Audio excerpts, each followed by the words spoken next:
মা, তুমি আমার 12 দাদাদের জন্য অনেক কেঁদেছো। আমি আর তোমাকে কাঁদতে দেব না।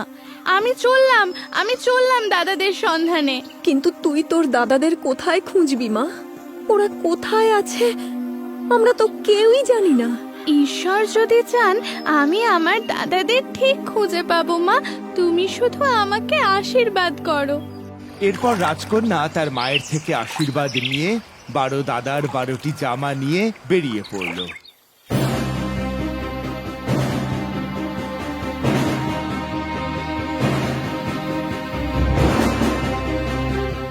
পাহাড় পেরিয়ে নদী পেরিয়ে হাঁটতে হাঁটতে সে এক গভীর বনের মধ্যে প্রবেশ করল।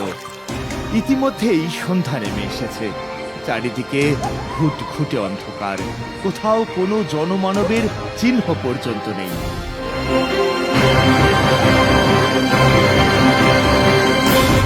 হঠাৎই রাজকন্যার চোখে পড়ল একটি কুটির। আরে, এই ঘন জঙ্গলের মধ্যে কুঠির এলো কোথা থেকে?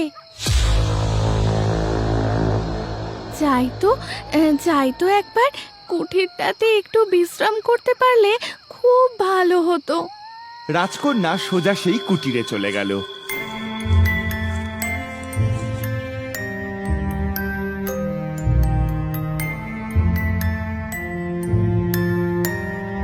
আর কুটিরে প্রবেশ করতেই সে দেখল একটি ছেলে দাঁড়িয়ে আছে। কে তুমি? কোথা থেকে এসেছো? কি চাই তোমার? আমি এক রাজার মেয়ে। আমি আমার হারিয়ে যাওয়া 12 দাদাকে খুঁজতে বেরিয়েছি। 12 দাদা? হ্যাঁ, যতদিন না তাদের খোঁজ পাই আমি আমার রাজ্যে ফিরে যাব না। আমি যে আমার মাকে কথা দিয়েছি 12 দাদাকে নিয়ে তবেই আমি রাজ্যে ফিরবো।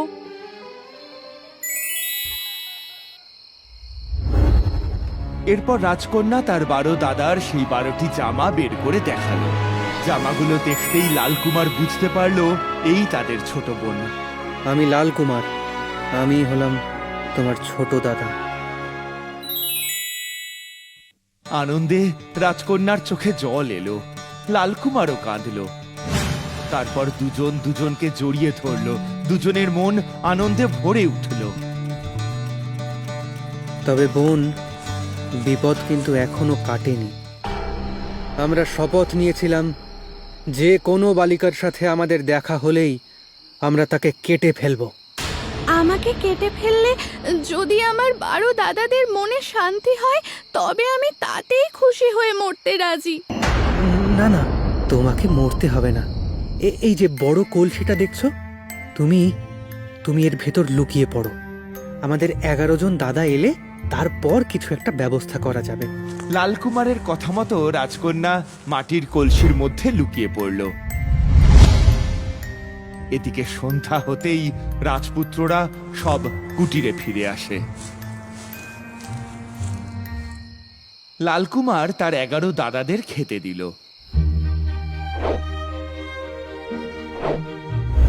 তোমরা কোনো খবর পাওনি? না। তোমরা এত বাইরে ঘোরো, অথচ ঘরে বসে আমি তোমাদের চেয়ে বেশি খবর পাই। বল বল করে তারা সকলে চেঁচিয়ে ওঠে। তাহলে আগে প্রতিজ্ঞা করো, প্রথম যে বালিকাকে আমরা দেখব তাকে তোমরা কেউ কাটবে না। লালকুমারের কথা শুনে সবাই একসাথে প্রতিজ্ঞা করল। আমরা সবাই প্রতিজ্ঞা করলাম, প্রথম যে বালিকাকে আমরা দেখব তাকে আমরা কেউ কাটবো না। আমাদের বোন এসেছে। এই বলে সে তার বোনকে কলসি থেকে বেরিয়ে আসতে বলল। বোন, বেরিয়ে এসো তুমি। ঝলমলে রাজবাড়ির পোশাক, কপালে সোনার টিপ পরে রাজকন্যা বেরিয়ে এলো।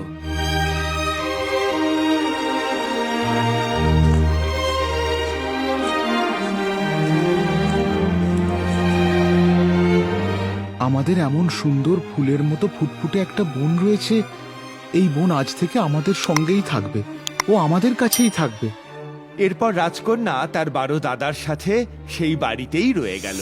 রাজকন্যা জঙ্গল থেকে কাঠ কুড়িয়ে আনতো, তরকারি তুলে আনতো, উনুনে ভাত রান্না করত, ঘরের সমস্ত জিনিস যেখানকার যা সেখানে গুছিয়ে রাখতো, আর পরিষ্কার ঘরে বিছানা পেতে দিত। দাদারা এমন গোছানো সংসার পেয়ে ভারী আনন্দে সকলে মিলে মিশে দিন কাটাতে লাগলো। একদিন ছোট রাজপুত্র ও রাজকন্যা মস্ত এক ভোজের আয়োজন করলো।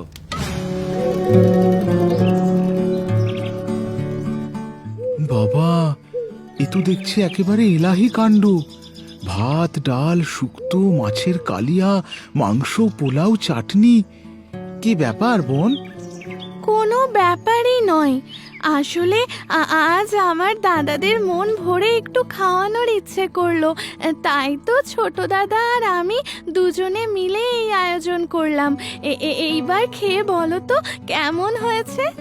এরই মধ্যে এক কাণ্ড ঘটল। রাজকন্যার হঠাৎ করে মনে পড়ল, এই রে, বাড়ির পিছনের দিকের বাগানে যে 12টা লিলি ফুল ফুটেছে সেগুলো তো দাদাদের খাবার আগে দেব ভেবেছিলাম। যাই, ঝটপট ফুলগুলো তুলে নিয়ে আসি। রাজকন্যা ফুল তুলতে ছুটল বাড়ির পিছনের বাগানে।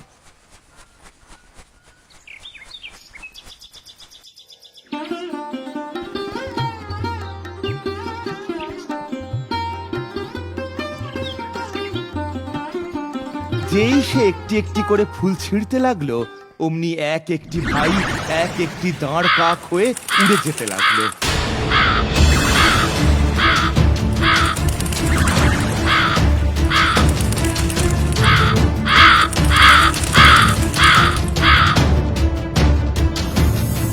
আর সাথে সাথে সেই কুটিরও বাগানে অদৃশ্য হয়ে মিলিয়ে গেল।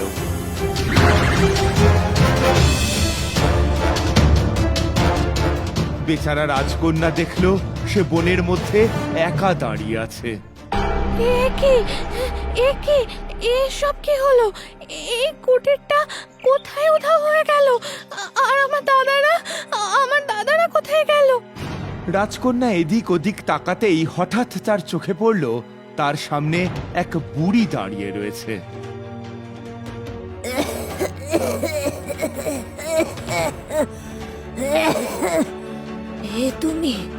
এ তুমি কি করলে বাছা? ওই ফুলগুলো কেন ছিঁড়লে? ওই ফুলগুলো ছিল তোমার ভাই, আর তোরা ফিরবে না। সারা পৃথিবী খুঁজলেও তুমি কোনো উপায় পাবে না, শুধুমাত্র একটি ছাড়া। কি সেই উপায়? বলুন আমাকে। সে যে বড় কঠিন উপায়। 7 বছর তোমাকে বোবা হয়ে থাকতে হবে। কথাও কইতে পারবে না, হাসতেও পারবে না। 7 বছর পূর্ণ হবার এক মুহূর্ত আগেও যদি তুমি একটিও কথা বলো তো তোমার দাদাদের আর তুমি বাঁচাতে পারবে না। আমি পারবো, আমি আমার ভাইদের মুক্ত করতে পারবো। আমি পরবর্তী 7 বছর কোনো কথা বলবো না, কথা দিলাম। এরপর রাজকন্যা 7 বছরের জন্য প্রতিজ্ঞা করলো সে না কোনো কথা বলবে, না হাসবে। এমন করেই বেশ কিছুদিন কাটতে থাকলো। হঠাৎ একদিন সেই বনে এক রাজা শিকার করতে এলো। সঙ্গে তার ছিল এক শিকারী কুকুর। কুকুরটি দৌড়তে দৌড়তে সেই গাছের কাছে এসে রাজকন্যাকে দেখতে পেয়ে লাফালাফি আর ডাকাডাকি শুরু করলো।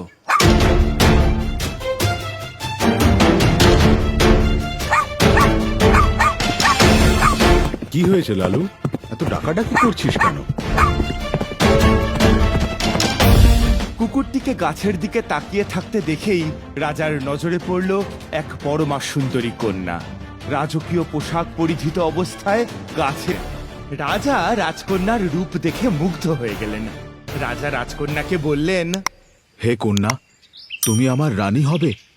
রাজকন্যা কোনো কথা বলল না, শুধু একটু ঘাড় নাড়ল। তাকে ঘোড়ায় চড়িয়ে নিজের দেশে নিয়ে গেলেন।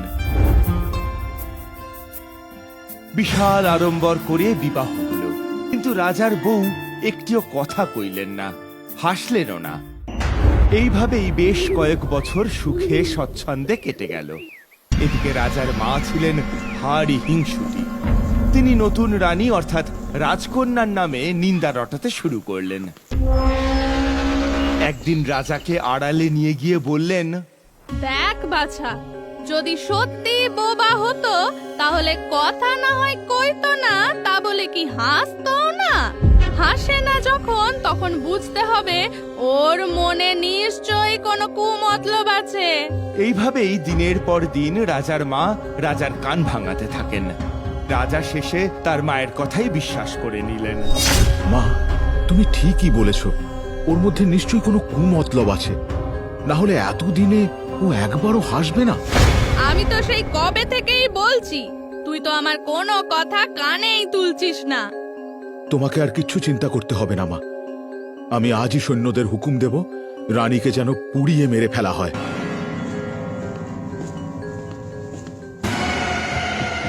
রাজার হুকুম মতো রাজবাড়ির উঠোনে প্রকাণ্ড এক চিতা সাজানো হলো। রানীকে যখন কাঠের খুঁটিতে বেঁধে ফেলা হলো আর আগুনের জিভ যখন লক লক করে উঠে রানীর কাপড়ের প্রায় কাছে এগিয়ে এলো, ঠিক সেই সময়ে 7 বছর পূর্ণ হলো। সাথে সাথে 12টি দাঁড় পা উড়তে উড়তে মাটিতে নামল। সাথে সাথে তারা 12টি রাজকুমার হয়ে গেল।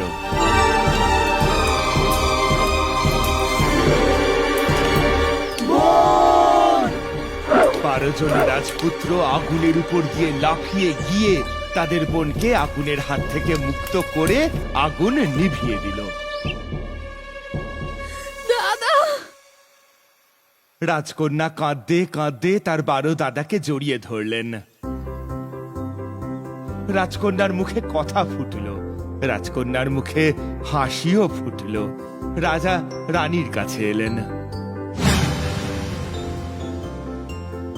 রানী, তার মানে তুমি কথা বলতে পারতে?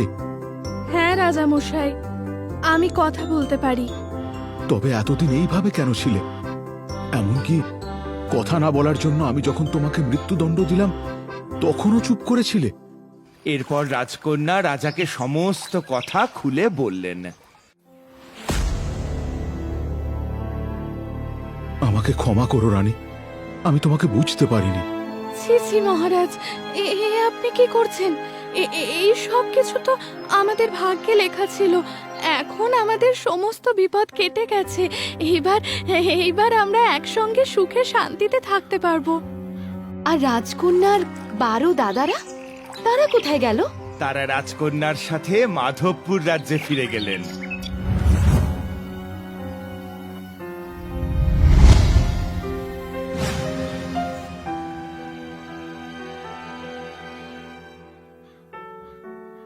বাবা, তোরা আমাকে ক্ষমা করে দিস।